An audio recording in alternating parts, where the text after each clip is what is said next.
fidélité dans nos grand forum, 5e numéro, le tout dernier, la semaine, vendredi 11 mars 2022, tous les Sengo, et à cause de Nabino ensemble, Kinshasa, Brazzaville, et partout. D'ailleurs, on a besoin d'Abisso, merci la fidélité. Nabino, quelques news pour Moko Nalelo, principal. Ces rapports, il y a beaucoup d'études du Congo, GEC, consigne, Basali, études Naban. Performance, il y a des députés nationaux, il y a des structures. Basui, période justement, il y a 2020, qu'on soit session en mars, qui nous en juin, puis qu'on soit septembre, qui nous en décembre 2020.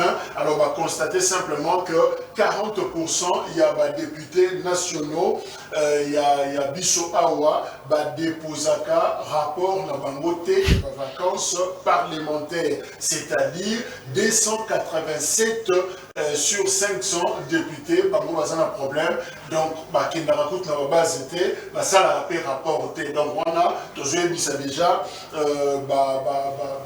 électeurs, ndenge batuna bango basala kamusala. Alors balobi 31 circonscriptions électorales, ils ont souffrir la non-visite ya ba élus. C'est-à-dire, si bango, ils ont 31, au total, ils ont 181 circonscriptions.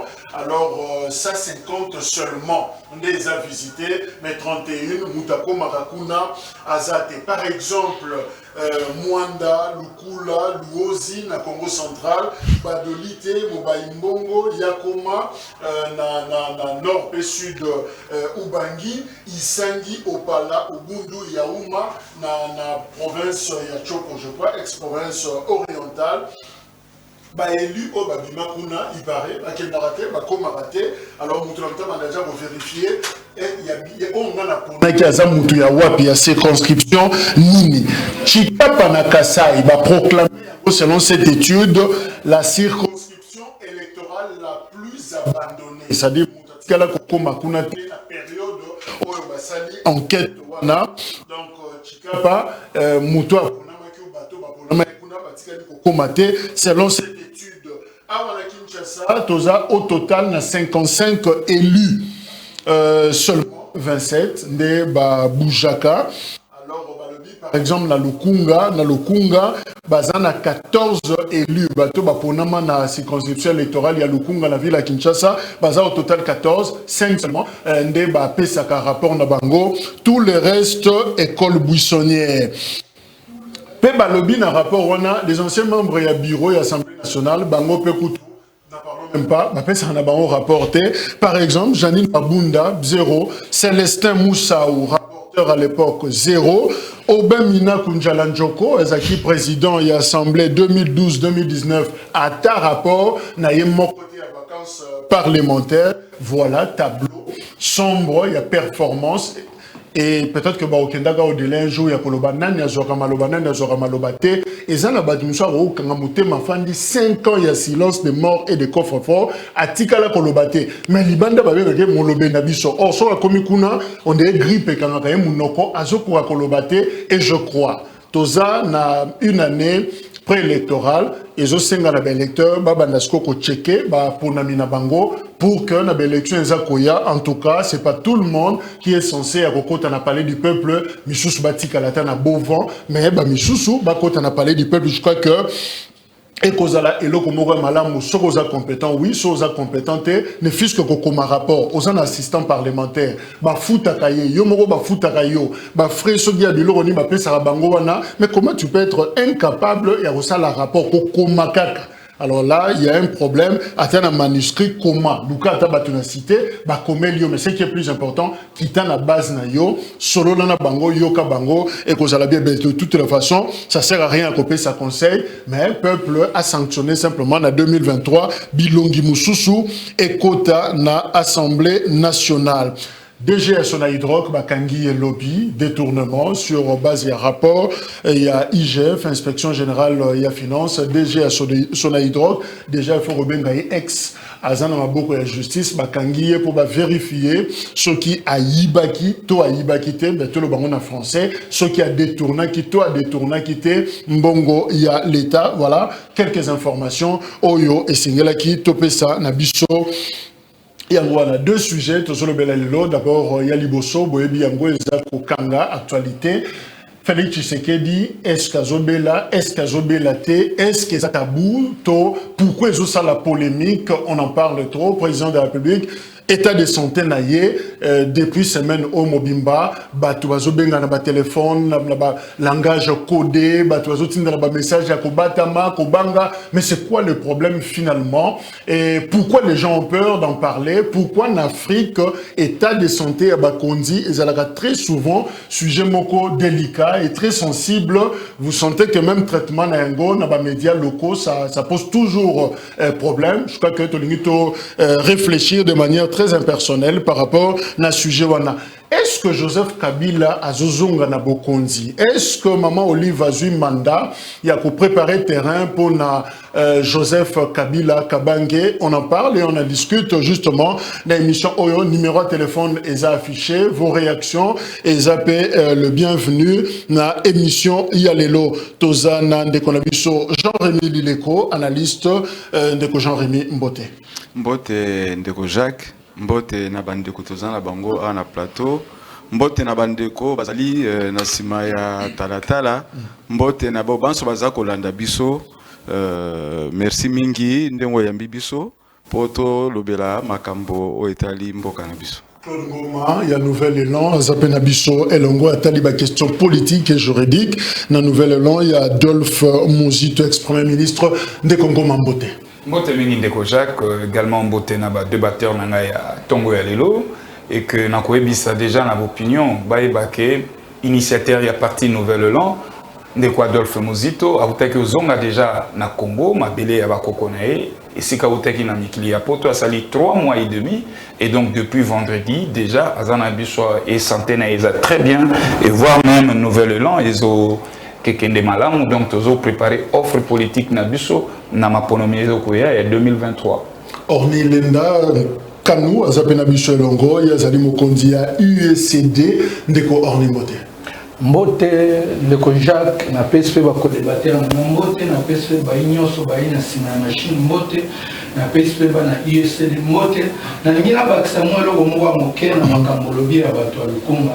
Na ba député à Lukunga Sundet Ndeko Lezel abunga amona na kateba na Lukunga ba lukaka ba mona kaete puto zali na je rappelle Eliezer Azaki na Goma fetaki na ba maman na ville ya Goma.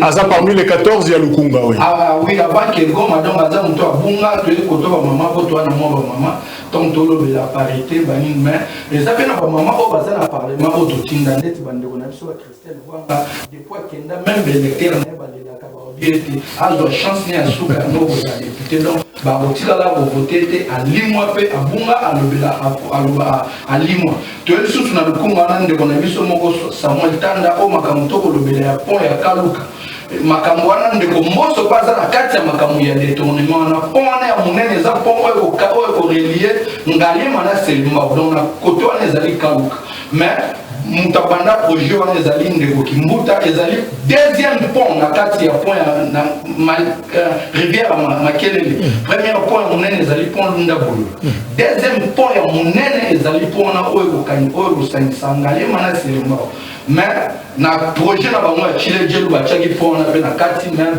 bato baza détourner na makambo wana ezali ndeko mboso na directeur ya cabinet na Samuel Tanda et puis ndeko wana Samuel Tanda vu pendant munene ya Chile. Évidemment, il faudra beaucoup plus de preuves pour constituer la tour gratuitement.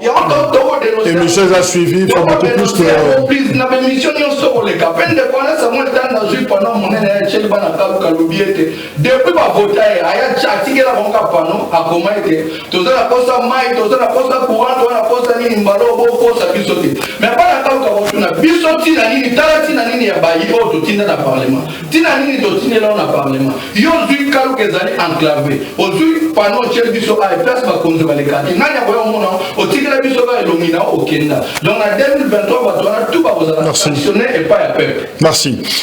Alors, sujet Nabiso, il y a Mokona Léon de état de santé, il y a Bakondi, il y a Mboka. Est-ce que c'est tabou? Pourquoi ils ont sujet à polémique? Boyebi Pona Félix Tshisekedi, journal La Libre.be, il y a Belgique, Bango, Balança qui déjà, article Moko, Naposo Oyo Balobi, Félix Tshisekedi, président et RDC, a opéré Namotema à subir une intervention chirurgicale na motema na ville ya Bruxelles. Alors préciser na combo ya hôpital Sika Azali Afrique Arabia, site information, petit précision par rapport à Yango, à lobby, a cité d'ailleurs un collaborateur et un président de la République. Suite à une grosse fatigue diagnostiquée, les médecins lui ont recommandé du repos. Il doit passer des contrôles supplémentaires. Alors, réaction, et il y a justement la porte-parole, il y a le président de la République, Assongomwe Mayamba Yamba, il y a lobby non. Le président de la République n'a subi aucune opération chirurgicale. Il séjourne en visite strictement privée à Bruxelles et à Bakissi même. On ne commente pas les visites privées du chef de l'État. Porte-parole adjointe Tina Salama y est sur RFI à lobby plutôt chef de l'État à Kendaki pour un check-up classique na poto et puis ce que Sili a Rozonganaye donc Likambo Moko eza ko s'est posé par rapport à l'état de santé na été. Alors ndeko Jean-Rémy, pourquoi finalement cette cacophonie? Les débats sont impersonnels, on ne se focalise pas sur le bulletin médical, il y a Félix Tshisekedi, mais de manière générale en Afrique, pourquoi il y a toujours un petit débat autour, il y a un état de santé, il y a un continuation? Oui, merci Mingi de Jacques. Parce que je ne sais pas si Ezali, le Lengue et Abisso, il y a Kangama. Na makanisi pe na bizaleli. Bon. Peut-être ceux qui batali malamute, ba okanse que non so tel père tel fils. Ça peut nous arranger. Hein? Qu'est-ce que je veux dire par là? Biso les loyo. Faut-il vraiment à la tel père tel fils de telle manière que oh ba papa na biso bazalaki ko sala, pende bazalaki ko bika. Hein? Il y a 30-40 ans à l'époque maréchal Mobutu je crois que le contexte est changé, contexte politique, contexte même technologique. Et donc pour ça qu'il y a une certaine manière de travailler qui doit être différente à Oya Kalawana. Hein? Parce que les loyaux, tu habites en Oya Kala, tu as des journaux, des lima, des salons, des journaux à Kalawana. Ceux qui ont dit que nous préparé la rédaction, les camps sujet, ils se pèsent la quantité. Ils ont dit que la population qui est dans mais ça, c'est les lotés. Les loyaux, en temps réel, les camps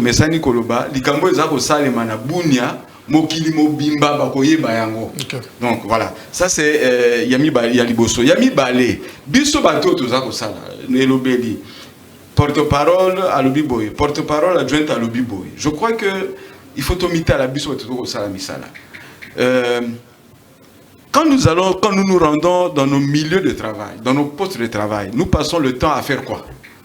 Je crois qu'on aurait pu avoir, même si vous tenez à, c'est pas à cacher ou à orienter l'information, vous devez commencer par vous mettre d'accord sur ce que vous allez dire, ce que vous allez porter, ce que vous allez porter à la connaissance du public.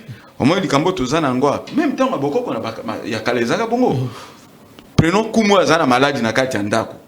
On ne va pas inviter les enfants dans la chambre. Est-ce qu'ils ont agonie? Mais peut-être que ils sont orientés et Nassima. Ils ont autorisation. Ils ont autorisation. Tala awa kumu asali boye toli kambubo. Donc tous les temps il y a que soigner misala na biso. Hein, prenons le temps de bien faire ce pourquoi nous sommes payés. Je crois que c'est Nakoko Soukana. Alors, Ndekongoma, est-ce que santé Yabakonzi, c'est un tabou? Très bien, Jacques. Avant la côte, la maman a dit Nakotala d'abord communication, modèle ligne à communication et la présidence de la République. Pour la Kouloutuna Bisso, Kasongo Mwembayama, Ngana Maté a coupé, ça a été la communication. Parce qu'il y a un chevronné. Maintenant, pour comprendre, comme il est babé, il y a un moussala où il y a tangi à saline expérience et belle à Zanango. Mais à niveau de la présidence de la République, baso kokate ko bongiso ezaba élément de langage na bango, élément ya communication na bango. Toza na face na communication moko e photo ça. O ezo touché présidence de la République. Mais comment titulaire na vice na ye donc titulaire na vice na ye ba pe sa communication moko e keseni. Et dans une même période. Donc ils ont posé problème. Alors, ce qui est état de santé, il y a un mboka Chilombo, le président africain Nyonso, et ça tabou. Ce que mon bongo yeba kende konangai, Afrique, tout un problème, il y a instabilité, il y a d'institutions. L'institution est faible. Et tant que l'institution est faible, c'est que vous avez mis dans ce régime moko dictatorial. Parce que le régime est démocratique, et ça ramakasi. Mais seulement les dictateurs, le régime n'a pas faible et yango ba yakana na mibe ko moko pona ko bangi sabato te oyo bokoki osala yango te oyo bosala boye oyo bokoki kosala te sinon il faut menacer to peut fragiliser l'institution. Alors dans les cas sous examen, moi na mboka Chilombo ali moto normal akoki ozwa malaria akoki okosola ekoki ozala tabute. Et Coco a tabouté. Abimi a Kei. Mais c'est que ça lui passe ces années. Pour tes paroles. Je rappelle que depuis ton fin d'âge, Joseph Kabila a 18 ans, non, toute aucune information, mon côté certifié, que président Zobé la sauf. Je crois que le 30 juin Moko, avant Toko Manasuka en 2018, Balobaï que défilé aux alatés pour président Azo Kosola. Voilà. Seulement. Une seule fois, Kabila a grippé. C'est ça. Donc, ce que tu as bien à Katiawa, moi, Namboka, le porte-parole de la présidence de la République a dit biso bon commenter tena o etali visite privée yepa na ya ko benga ngo visite privée mais tina zo ebisa biso na RFI alobi ke te akenaki pona check-up. Alors na visite privée na check-up to ndimela banana d'où ngana olanda o tina salama alobaki. Donc mokonzi mboka santé ningani mwa mukali moto ali ebendete. Donc, mito wana bango balimba tchela biso ngo na présidence et koko za la bongote. Sinon bazozongi sa biso na ba dictature ya kala ou santé à président abela te président et bende président bela te président de Nzambe te. Ali netinga boye mwana mboka Claude Ngoma na tombelier santé lamu. Pambate ali moto netinga inga pe na kokyo bela. Et normal il y a le malade de juillet. Et donc tokoki ko s'en féliciter na moté parce que comme les mon condité. Bisonyo soba Congomani loko lazali symbole ya unité nationale soki azobela babombela biso te bayebisa biso tokosunga même na ba prière d'intention na biso. Merci. Alors Ndeko Orni, est-ce que ça problème culturel il y a Afrique de manière générale qu'on ne parle pas de la santé, il y a chef coutumier ou il y a Mokonzi et finalement pourquoi ça doit faire débat à la sujet ta polémique bah tu remontes dans un message tout ça on en parle bah tu souvent bien au batama mon cher est-ce que yoki nini alors pourquoi ils ont ça la polémique si n'engin de Congo Manobi mais c'est une situation normale, le président n'a jamais super-homme. Merci Ndeko Jacques. Nous refondons la parenthèse, moi on a les Cambona, si les Cambona na dénoncé qui ont na plateau na yo et puis na ba plateau nyos o de to opet ozali na moi ba mama ezaki presque na ba plateau ba mama nyos comme ka obengisa Ndeko na biso gikalonji wa koya pona makambo oyo koleka na terre jaune. Donc, on fait la conclusion, donc continuer dans la sujet. En tout cas, pour la makambo ya santé ya tata mokonzi ya mboka biso na ISD tokolobanini. Cacophonie wana nde ekobangisa.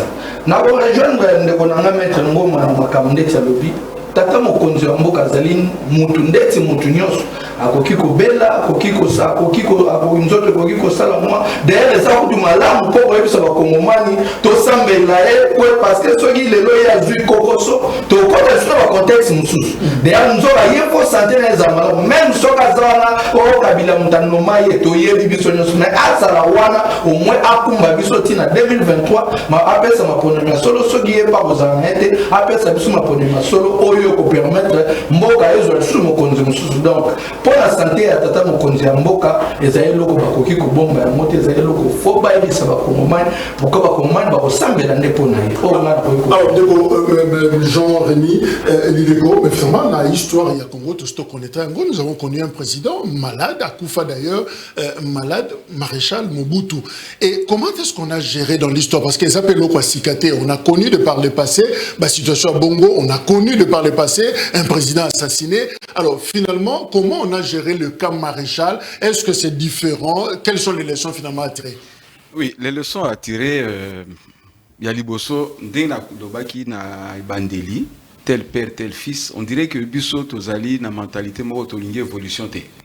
Qu'est-ce que je veux dire par là? Ça fait mal, parce que d'une part, Tolobi, na misala, Tozan a besoin de bazali na expérience, obasala mingi, Tozan a besoin na énergie à sika et pas à jeune. Malheureusement, nous nous rendons compte que Boba Otobengi expérience, Boba Salaka Kala, ils ne veulent pas évoluer. Donc les mêmes méthodes ils ont amené ça jusqu'ici. Alors je me pose la question, expérience ou utilité n'a pas l'abisso ezani. C'est cette parenthèse là pour nako mais kako guider makanisi. Mais alors, au Italie malade, il y a maréchal feu maréchal Mobutu. Au Tigoloba à Kenor, 18 ans, il y a président Joseph Kabila, tout cas, Kokate, qui est à Béli. Oui, voilà. Mais est-ce vrai qu'Azalaga a grippé? Non. Peut-être que les choses étaient gérées de la même manière que dans les années antérieures, sous par exemple Maréchal Mobutu, sous par exemple Musée Laurent Désiré Kabila. Hein? Le Maréchal Mobutu, je me rappelle, récemment, Moutalo Bakayango, Atika Koula, il s'est moutou à l'hôpital. Hein? Alors, tu y habites, tant comme président, est-il vrai que Atika Kola Lisa Moutouna à l'hôpital? Et alors, si c'était cela, c'est qui grâce beaucoup particulière et qu'il devait bien gérer, et il fallait qu'Aradjung Samaton ne pas en colo. Bon, exemple Naïwana, malade il peut te tika kolanda malade mouté to communiquer tout le monde qui na suka moto a bébé à Sili au point que image joine tika la poignante pas nangai comme on a Mobangé le col Nelson Mandela azako telemisa maréchal Mobutu. Cette image là je l'ai gardée.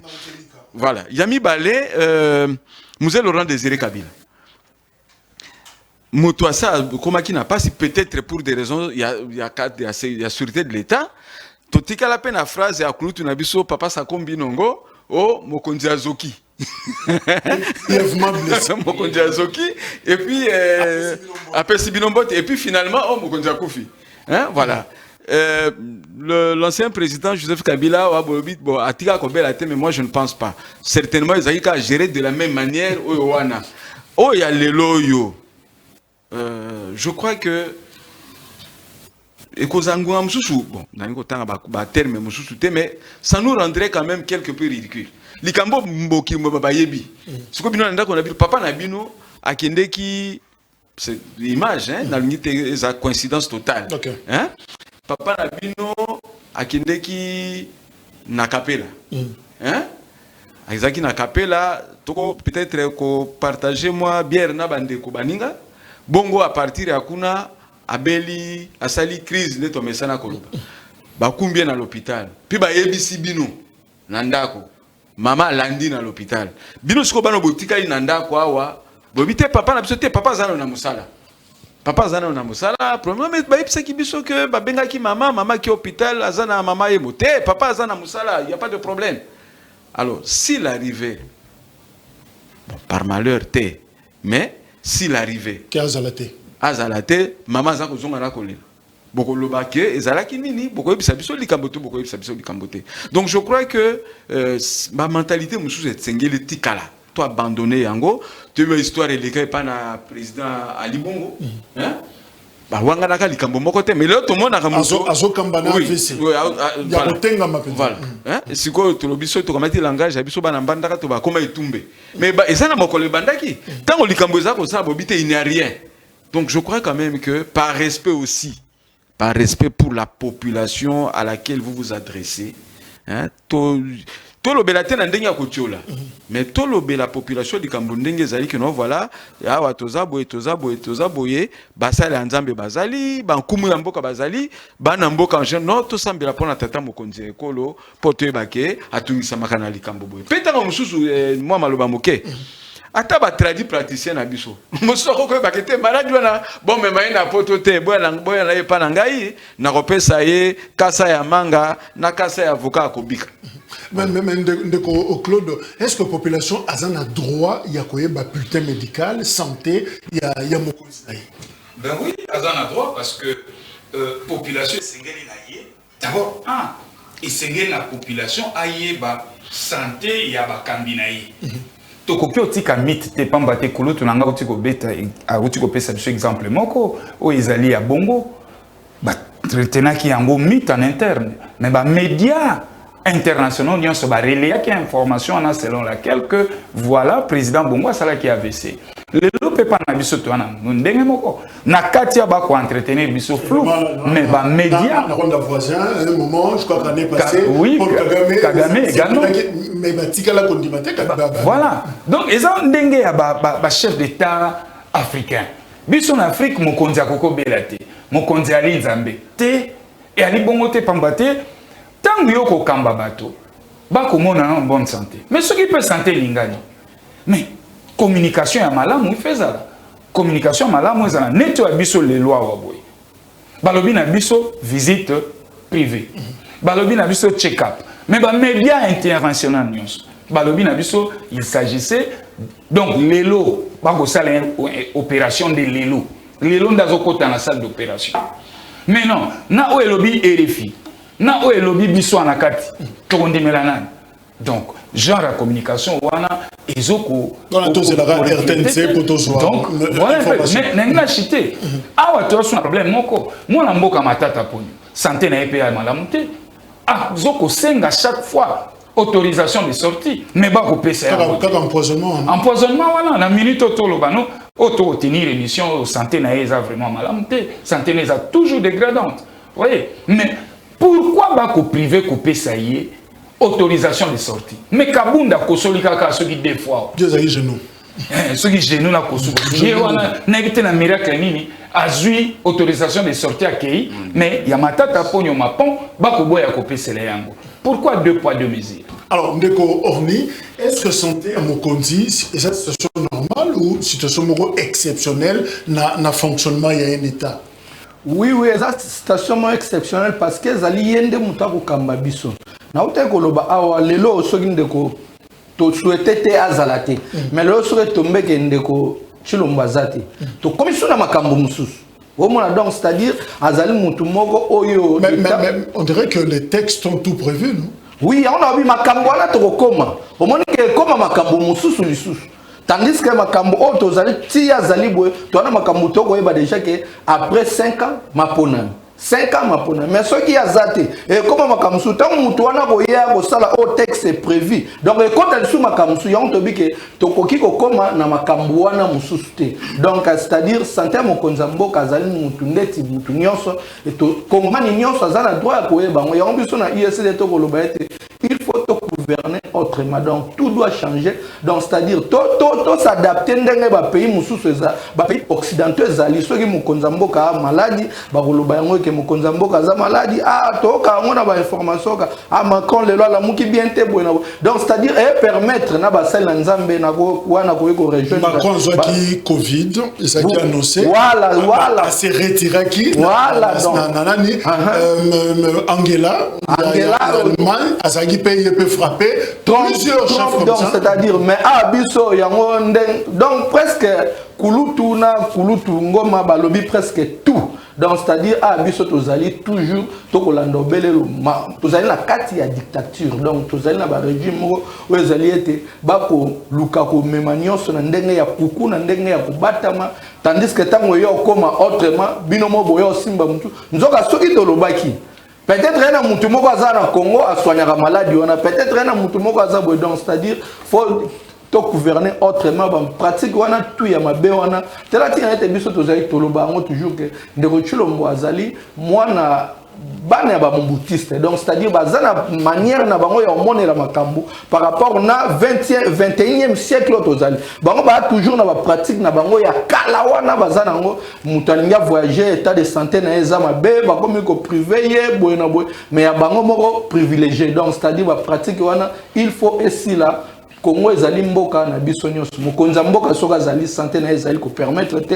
ezali c'est une obligation ba congomani ba bon parce que yende mutu akokumba plus de 100 millions d'habitants ezali si toke na maponami o ya 2023 soki seni ba pesi seni mbongo te tokolobela ye so maponami salamité tokoloba transition nde toloba nde toba transition sa Kabila tokoloba transition sa Tshisekedi mais jamais tokoloba transition sa Kadima, donc c'est-à-dire azali vraiment mutu moko oyo santé na nyonso fo ba kongomani ba bon parce que yenda azali tate ya libota yinga na koloba même si azali nommé, même si a gagné na maponamité, même mais comme azali président de fait azali wana tozali parce que au moins surtout biso eloko moko biso na ISD toko mituna nango tozana mo ba faire mo toko sa toko tuna ete na 2023 toko suka ndeni parce que nous avons un président nommé, un président démocratiquement élu. Donc ce qu'on a 2023, ce que parce que nous candidat président en 2023. Ce que nous avons gagné. Donc ça parce que ce pouvoir nanani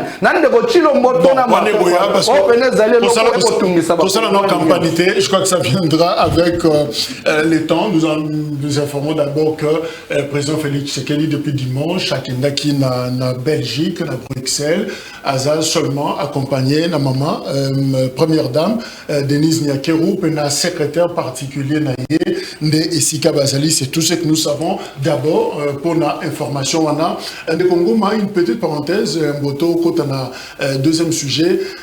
Au fait, quand on parle de l'empêchement, c'est à quel niveau il y a mon côté pour que tout qu'il la procédure, il y a dauphin constitutionnel. Au fait, l'empêchement là, c'est contenu dans les ardennes. Oui, bon, empêchement. À quel moment on peut le constater? Non, c'est-à-dire que la loi prévoit ceci. Que batiaki mo ba conditionnalité moko pour que to kende pouvoir et longwa et kenda na Sénat na présidence à Sénat aya kukamata yango entre autres santé et permettre yete santé commis dégradant à niveau moko irréparable et sengeli na yatika. Deuxièmement, au cas où il y a mort tout ça là il faut atika. Et puis troisièmement, ezali sous soki que mokonza mboka a démissionné de lui-même. Il a démissionné et donc tala mo ba condition ezali. Donc au pas qu'on soit pouvoir akoya ko jouer intérim pesa défini et ça la compétence il y a cour constitutionnelle. Il y a des fois constaté. Il y a des constaté et puis voilà bah appliquer loi. Donc c'est pas encore le cas. Mais c'est pas encore le cas. Les autres comment ici quand moi je parie fort que ici quand mon amboka Chilombo azali na Saint-Luc makamunyon se goleka bien mais ndé na sengive yamba azana courage à vous communiquer bien parce que bomba te soka bombi bakata RFI bakata ba France 24 parce que nous sommes au Japon. On a donc comme Russie. Voilà. Merci, je crois que le dossier à suivre Toko Salawana pour la Sabino la bonne information par rapport à la situation Ezali Kokende. Est-ce que Joseph Kabila, ancien président de la République démocratique du Congo, a causé les sous n'a pas faire lokola Tata Mokondi Yamboka alors ex-première dame maman Olive Lembe Kabila a outé ko fêté et Toaza ko fêté mois de la femme na maman ya alors lobby jeudi à Aranga qui foule à Zoa qui tend Yakoloba à lobby Maloba mi balé auto retenir n'attendons la lelo d'abord il y a liboso à lobby unissons-nous tous derrière notre visionnaire du moment, Joseph Kabila Kabange, pour lui permettre, avec tous nos efforts, ensemble, de poursuivre la reconstruction de notre pays. Traduction, na Swahili. Et deuxièmement, à Lobi, faites confiance à Joseph Kabila, il le mérite. Quand il te fait une promesse, il tient sa parole, il est encore jeune, il a la sagesse, la force de stabiliser le pays et de poursuivre tous les projets qu'il avait déjà amorcés. Voilà, première dame Yakala, maman Olive, Azako Lobela, Joseph Kabila, le Biazana Nabo Pikiliki, Azana nos jeunes, malgré 50 ans, Azana nos jeunes, Yopem Tomi Monarage, pas qu'avant, mais Kabila Azana nos jeunes, il a la sagesse, il a la force de stabiliser le pays. Alors, Ndeko Jean-Rémy, que cache finalement la sortie Oyo, Yamama Olive, Ezanini finalement? Oui, merci Mingi Pona Mutuna Nayo. Nakanisi Oyo Mama Olive. Azako Sala, pe à lobby, et c'est l'Obama pe c'est Salama. Wapi. Na République démocratique du Congo. Rappelons-nous, tout au début, tango président Félix Antoine Tshisekedi a eu au banda pouvoir. Sokotali ba sortie médiatique, tout au niveau de la rencontre interne. Il y a des dignitaires à FCC, hein? Topé à PPRD en particulier, je crois que c'est le même langage. C'est le même discours qu'ils sont habitués à tenir. Et c'est parce que tout le monde a certains professeurs, même de droit, hein, il y en avait qui avaient dit carrément que le président Kabila pouvait revenir. Ils ont dit ça. Et qu'ils avaient mais c'était encore lointain, mais c'est quoi? Oui, tout à fait. C'est pour dire qu'il y a une certaine constance. Bandangonga wanati lelo, likanisi yango moko eza kokoba. Ça veut dire que likanisi wana batiki yangote. Et je pense plutôt que depuis tout ce temps-là, ou même bien avant l'élection, ils ont dit kambo bango bazako bongisa yango basi ba bongisa kandenge wana. Peut-être qu'il y a là qui va nini azonga a continué. Ça veut dire qu'il a se porté candidat na l'élection passée. Mais vu pression de Bonga quitté, a lâché. Mais il a ses alikaka. Mais ce qui est dommage, c'est quoi? Maman Olive Lembe, bon, ce qui est bengi première dame, je ne sais pas sur au plan institutionnel, au plan scientifique. Compte tenu il y a kombo wana statut na yango na gestion ya makambo ekolo zaini ezalité et c'est un peu ça qui doit déranger. Première dame, bon, ancienne première dame azako tambola comme congolaise ako okende partout à lingi ako koposer ba acte na lokola zaina œuvre na ye ya qualitative azana fondation na je crois. Et puis à Messana ko sali sabato. Oui, elle peut parler. Mais quoi koloba, le quoi makambo ya reconstruction mboka. Ouais, c'est qui programme ya République. Quelle est sa part na kati ya programme ya République ya mboka.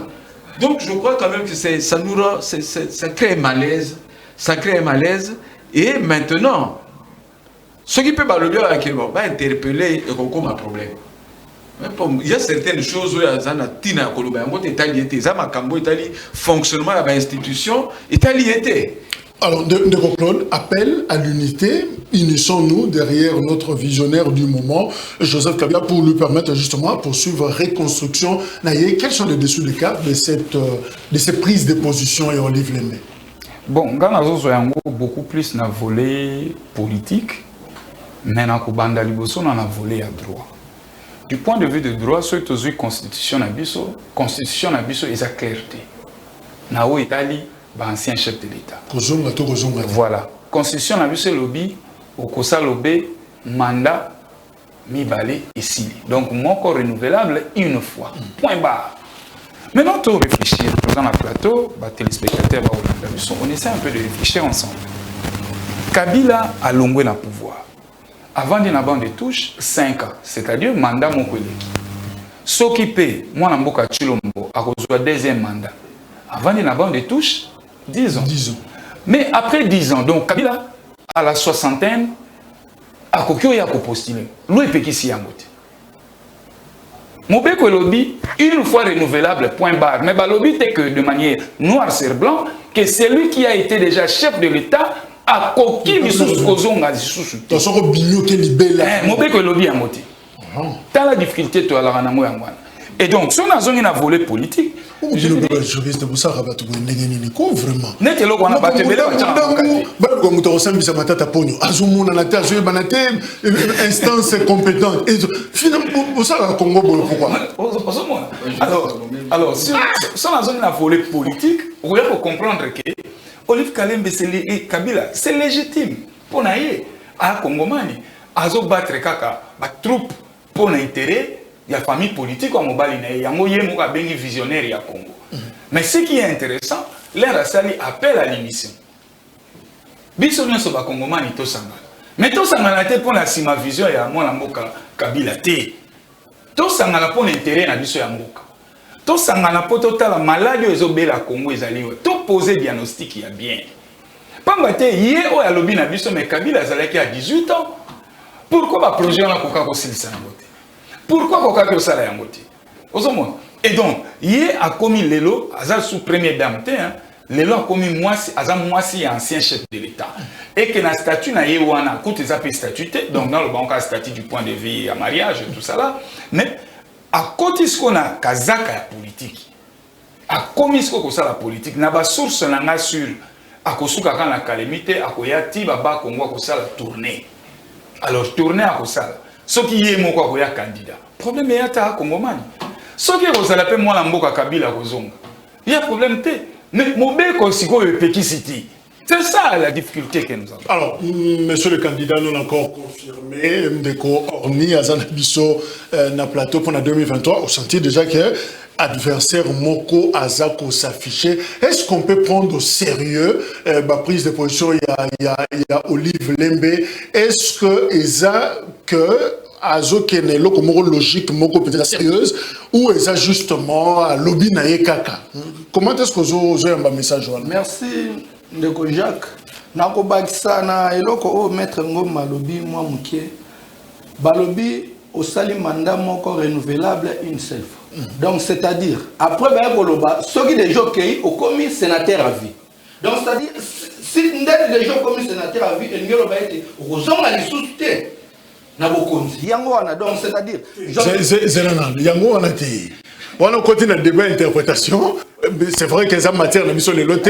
Peut-être que tu as ça question parce que soulever le mot très important. Est-ce que statut est sénateur à vie? Quand on a sénateur, c'est-à-dire à comme 2 fois sénateur à vie, c'est-à-dire à Zongi président, dans la Golonga sous sénateur à vie, qu'est-ce qui va se passer? Il y a déjà ce total angle, on a déjà que Soko Sali déjà 2 mandats dans une Yoloba, au Kozonga donc pour l'Andego Kabila pour Zonga, Azara candidat, de 1, c'est que fois Koufa, à Botami, à commission Joseph Kabila, comme candidat, de 2, tout l'andal sous ce logo, parce que Badil Oyo de Kabila, tant que ça va être Nazali, na Badil Nyos, to Sana de Gochulum. Tout doit au sérieux, tout analyser mon âme.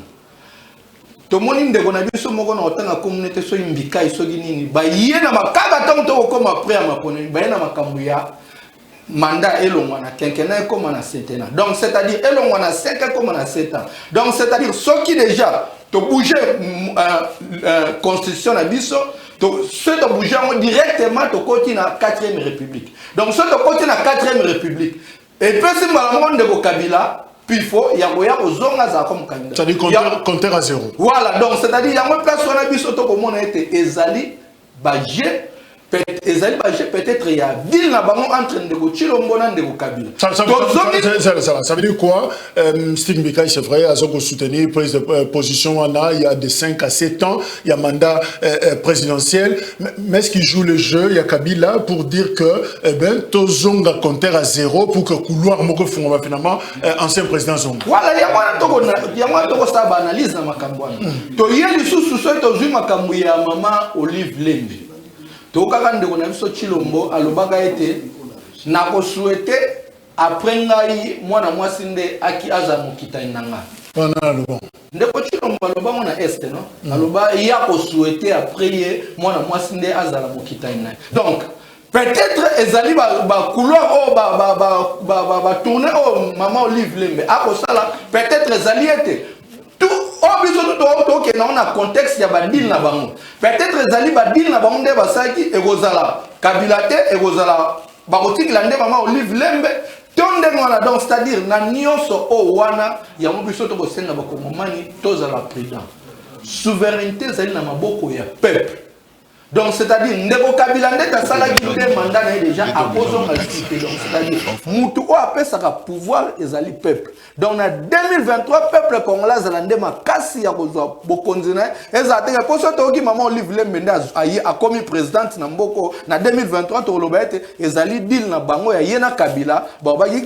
Chilombo sa 5 ans otigeli maman Olive asali 5 ans donc c'est-à-dire peuple nde fazala makasi na 2023 aluka ko sanctionner mais maman Olive Lembe lobel makambo unité oui unité biso tout ezali souhait ya biso nyos Congo tozala ini au moins lelo makambo ya tribalisme oba ndeko na biso Chilombo ba okotsa division moko ba okotsa oba ndeko na biso to ko lobela ka ngote lobi ko pe moto ko pela et comme que soko zali candidat ozali muluba te okokoma na espace kasayete donc c'est-à-dire tambola na okotonyo sur un espace sur okomate donc c'est-à-dire les kamba unité zali très important pour être bandeko na biso ya bakase tozali na 4 langues nationales donc c'est-à-dire muto azali candidat président de la République azali muto oye akamba ba Kongoma nyos donc azali na droit ko tambola na espace nyonso ya Congo moi unité ezali malo ezali très important pour na mboka na biso kasi na maloba o wana mosusu ba Kongomani o azali na droit ko lobango peut-être o loba Kabila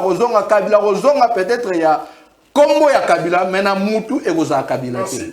Alors ndeko Jean-Rémy Lideko justement c'est vrai qu'il y a une démarche technique à faire pour comprendre droit mais est-ce que sur le plan politique Kabila admettons, parce que Olive Lembe Alobi, il viendra poursuivre la reconstruction de notre pays. Mais Alobi, il a la sagesse, il est encore jeune, il a la force de stabiliser le pays et de poursuivre tous les projets qu'il avait déjà amorcés. Est-ce que Félix Tshisekedi, Joseph Kabila, a un bilan il y a 18 ans pour Nakozonga na Bokonzi, au cas où le droit le permettait?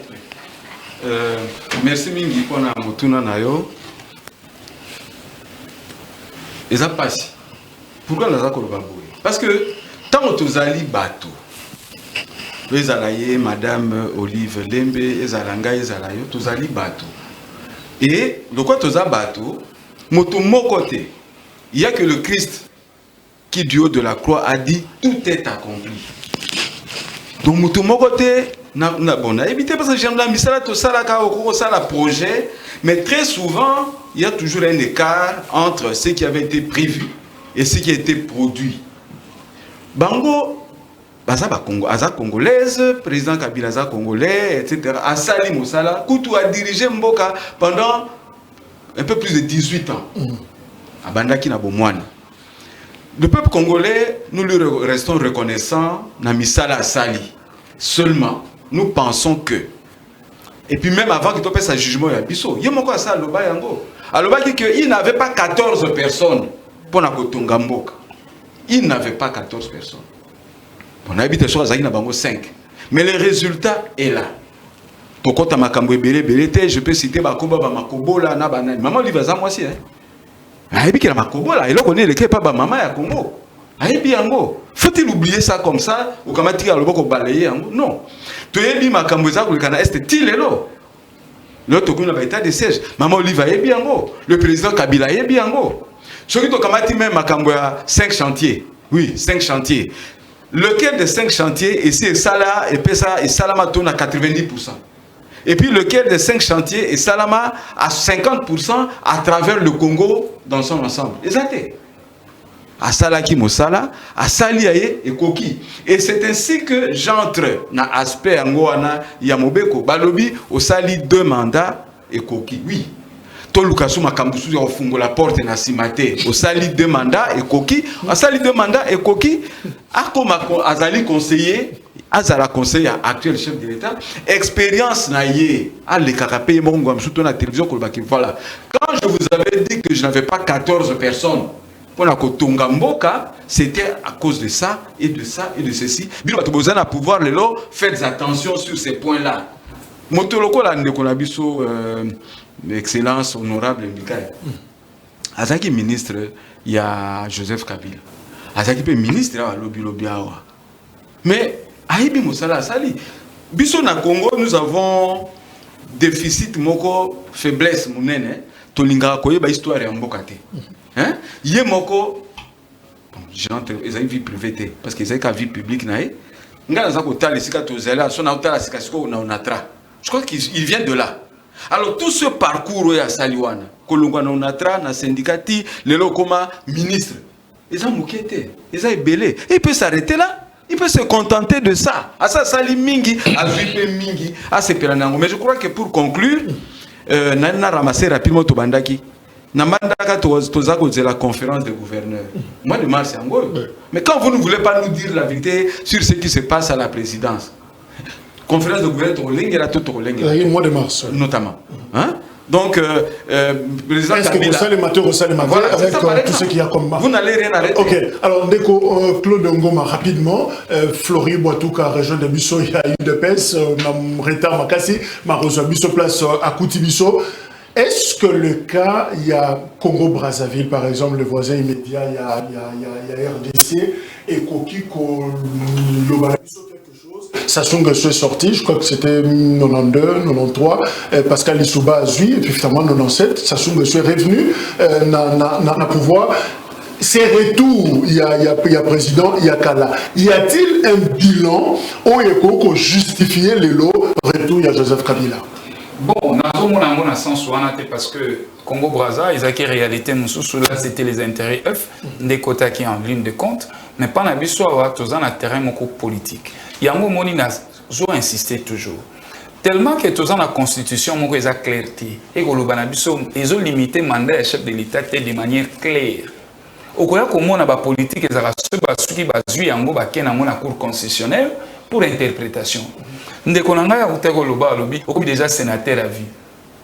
Oui, mais sénateur à vie, et l'obité que au Coco Zongati, mon bec il faut la claire et nette.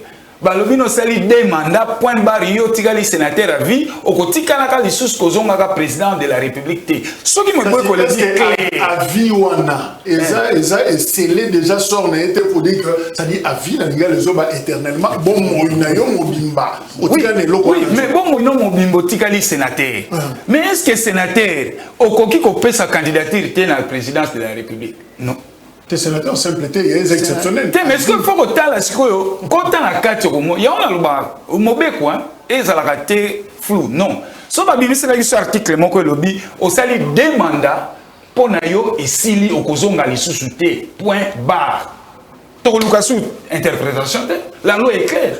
Mais là où on a maintenant sénateur à vie, il y a un mot qui dans la cour constitutionnelle pour ça interprétation. Si vous avez un politique, vous avez la tendance à l'Union européenne, il y a l'Union dite sacrée, vous avez la tendance à FCC, alors que il faut que ça soit clair. Deux mandats, donc comment mandat renouvelable une fois, oui. Donc, vous avez une sécurité juridique. Donc voilà un peu, il y a un mais pour la citer, Italie. Ma pré-campagne, c'est un livre. Oui, mais c'est une Congolaise. Aya ne tumbalaye. Mais na mutuna ye aya te que pour me mabiso na vision ya mwana mboka Kabila. Parce qu'à ça 18 ans à Tikibiso Tikibiso pendant les 18 ans, Kulutunanga José Autiko Lobangwa, taux d'exécution, il y a 5 chantiers. C'est en deçà des 10%.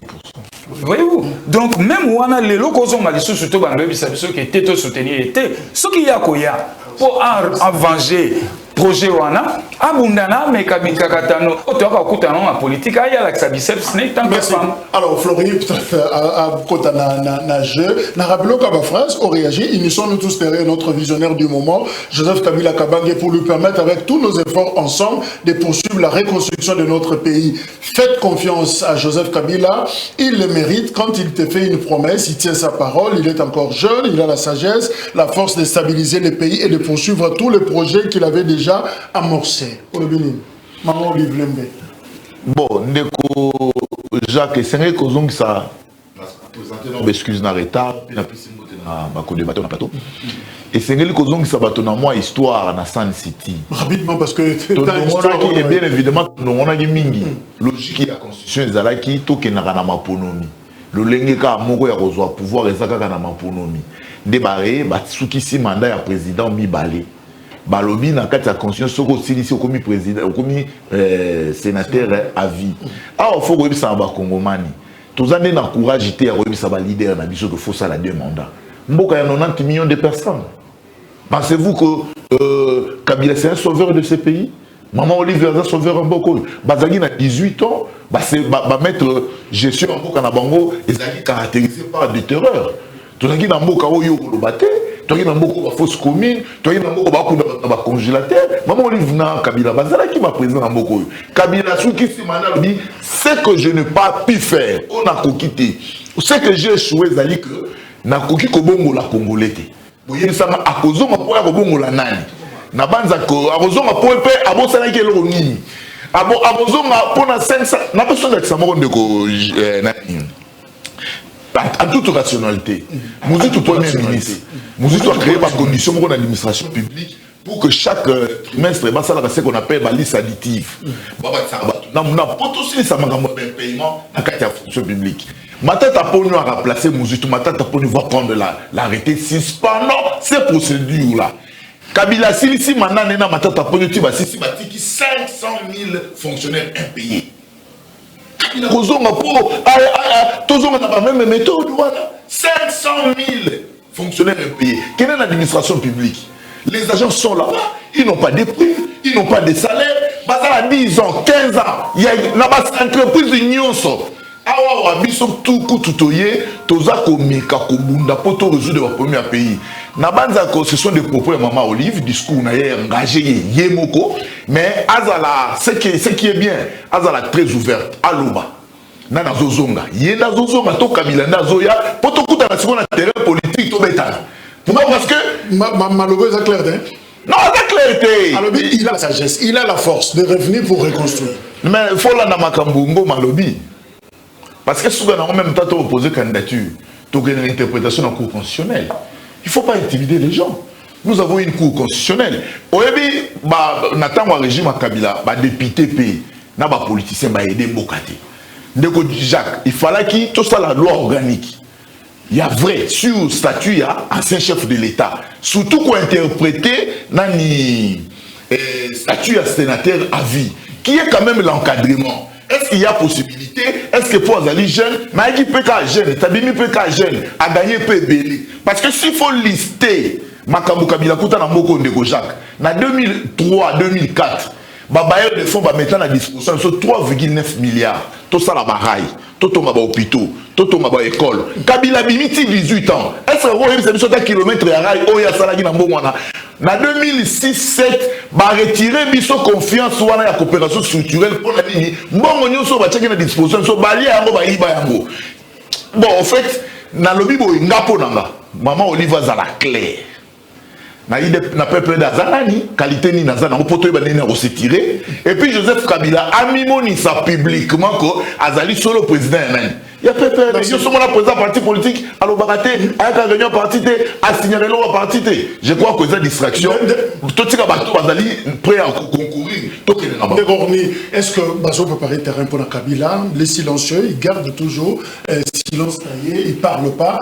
Même dans le candidat 2006-2011, il est difficile.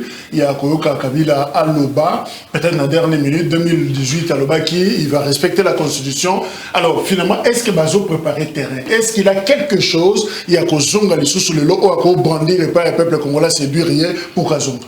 Merci Ndeko Jacques. Na kofongola mo parenthèse na eloko outi ko soulever on exemple ya rapidement. Ya exemple ya Congo Brazzaville ti olobi ngo seke batu musude ya ba okanisa. Batu ba kanisa makambo Congo Brazzaville te makambo contexte ya Congo Brazzaville ezalaki bazaki na transition transition tant ça soit yaki na coup d'état puis nde memi bango na mbutu nde memi bango ba kende na koyokana nde ba kende na conférence nationale e bande kuna nde ekena mapona midon Sasungesu a lobby que anazali sous militaire te nazali civil nde permettait que Sassou aille à postuler comme un candidat président de la République. Donc c'est-à-dire le contexte est très différent. Tandis que Oabiso Awa Kabila a sali ba mandat na emi balé a silicé puis ba lobby au commis sénateur à vie. Donc c'est-à-dire mbula na mbula agoza. Donc constitution est claire. Donc c'est-à-dire a sali deux mandats. Silicé qui Moussala te faut que silicé. Bon Moussala oui, n'a pas comprendre Moussala a aussi silicé. Continuité elle était zalaka. Lelo oyo na région ndeko na Florida ngwabi ke to bisala ba leader na biso il faut ça la demanda té ezali obligation té o sali mandat moko so ko sali quelque chose o yé pa ba kongoma no bitala na la kai bino na ko sala boy na sali boy mais contenu ya ta o etikali na sala na la kai bino na sala 10 biloko na sali 7 contenu ya ta bo pesa ngali sous 5 ans na sili sa 3 ans etikali donc c'est-à-dire ezali obligatoire té donc sali 5 ans ton exemple ndeko na biso chilo munde tiabo aye malgré tout na ndenga yeli to goya na contexte wana te maye asali le côté abominous to lo bana ndeko chilo ngo devant peuple en 2023 akoye akolobe eloko ni Tozana Joseph Kabila aye yamote na région de ndeko Floride na ya lobi dit to bisaka ba leader na biso il faut ça la 10 ans mais il va ça le bac qui a deux mandats yenga lobi o ça deux mandats c'est prévu dans la constitution mais c'est prévu dans le peuple nda pesa ka mandat wana donc on était na lobi o sali 5 ans tant on sali 5 ans après ko ya o ko se rendre compte pas peuple o ya lo ba ete na sali boy bo pesa na aya donc ami sengel sege ngolo ba ete ba ko vota ka ete wala o moni wala amani lo bel déjà ngai ndeko Floride yoka na c'est l'élection on a zali candidat en 2023 na présidence on a koya na budget à 250 milliards de dollars entre ngana ndeko Chilombo ba ko voter nani voilà au moins donc c'est-à-dire entre ngana ndeko Chilombo ba voter nani donc yango ne place to longo déjà wana on risque de te facturer parce que ça la déjà campagne la plateau la biso au bandit qui président avant non c'est là il y aurait un temps grand forum à candidat maintenant là on risque mais ndeko Florida continue na terrain wana yango bi était pona ndeko na biso Kabila asali ba mandat na esina ko profiter lo koloba na lo ba suka makambo terre jaune oyo koleka wana ba mama to ebisaki ba mama na mikono yo ko rappeler ki yango ete ba mama nyoso ba ko mataka bokenda ka mangenge ko prier to boy ko prier et place on est allé insécurité déjà tu ko perdre 3 mamas. Donc batumi sak déjà na terre jaune pour kendo matamangenge donc bande de kuluna o bazawana ben civis ba bado ba hors de loi o ba opposer ni est-ce que le général Kasonga zoyoka est-ce que na lobby na ba platon na lobby na ba platon ni on soto sisi ba platon même na mois de pourquoi to le kato appliquer ndeko Gikalonji pourquoi parce que yé tant makambu ya prince salama kiwana to komisa ka to le bien ndeko na be fort na ye ndesala ki ke to leki wana to moni prince salami maintenant makambo ko salama na balobi ezali bakuluna oyo yenda kadaka bango peut-être makambo na ko salama ye ayebite il faut to ko ça honorable na ma yango to o kati na lobi makambo ko salama peut-être ye ayebite po bana na bazali utile bakende na kanya makase se ba servir mo kadwa voilà ça ko la tero kuluna te na sens abatika voilà c'est ça yango tina to ko senga na ben na ebisu peut-être ce bo lobane na no nini po akomo saboter bino ba journaliste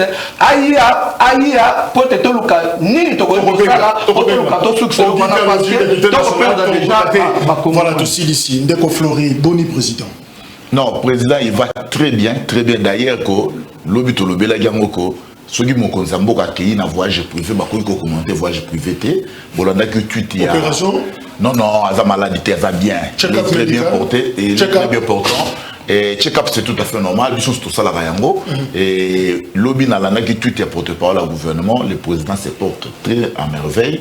Et tout ce qui a fake news dans les réseaux sociaux. 20h juste, rediffusion.